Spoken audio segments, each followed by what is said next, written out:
Professor اسی سے related سوال جو آپ کا ایک بیسک ایریا رہا ہے اور آپ نے بڑی عرق کی تصوف کے بارے میں مختصراً اگر آپ ہمیں بتانا چاہیں کہ تصوف ہے کیا؟ بہت سی کنفیوژنز ہیں اس حوالے سے. تو out of 101 definitions about mysticism, the one I most like is وہ ایک بڑا 2 لفظوں پہ مشتمل ہے. التصوف و حریت.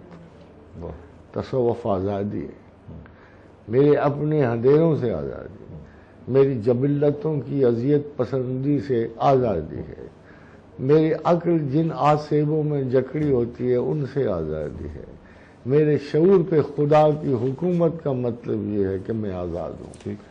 یہ دیکھیے بدقسمتی ہے کہ لوگ خدا کے ساتھ اٹیچمنٹ کو بدقسمتی، غلامی، جبر اور قدر کا شکار سمجھتے ہیں.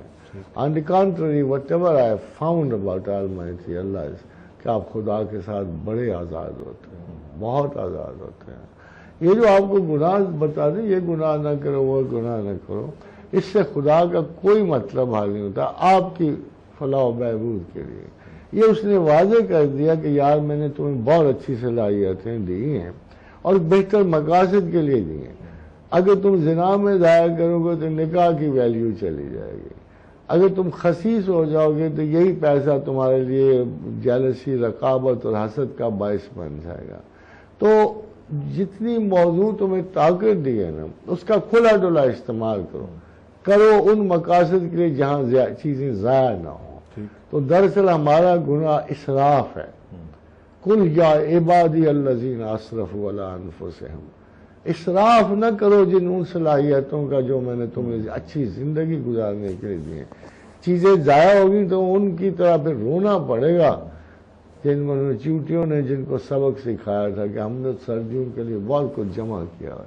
عمریں اس سے بڑھتی ہیں، زندگی اس سے بڑھتی ہے، استحکام اس سے آتا ہے، صبر و شکر اس سے، اولاد اس سے اچھی ہوتی ہے. اگر ہم بہانہ تو بناتے ہیں اولاد کے لیے ہم سب کچھ کر رہے ہیں، مگر آپ کو کیا پتا کہ صبر و شکر میں اولاد کیسی نکلتی ہے اور فیسلٹیز میں کیسی. تو کیا ہر شخص صوفی ہو سکتا ہے؟ جی ہر شخص صوفی ہو سکتا ہے. بہت پہلے میرپور میں نے ایک لیکچر دیا تھا کہ the mysticism is the only way of living for us. اصل مسٹسزم کو ہم نے بہت سارا وہی جیسے گریک نے اثر دے دیا، ہم نے اس کو بہت فضول رنگ دے دیا.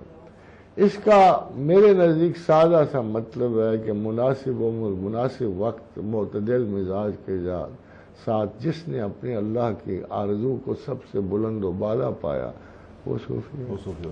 آگے اس کی مینٹیننس ہے، تسبیح اس کی مینٹیننس ہے. ترجیح کو مینٹین کرنا تسبیح اور اذکار کے ساتھ ممکن ہے. ان سے طاقت نہیں ڈھونڈا.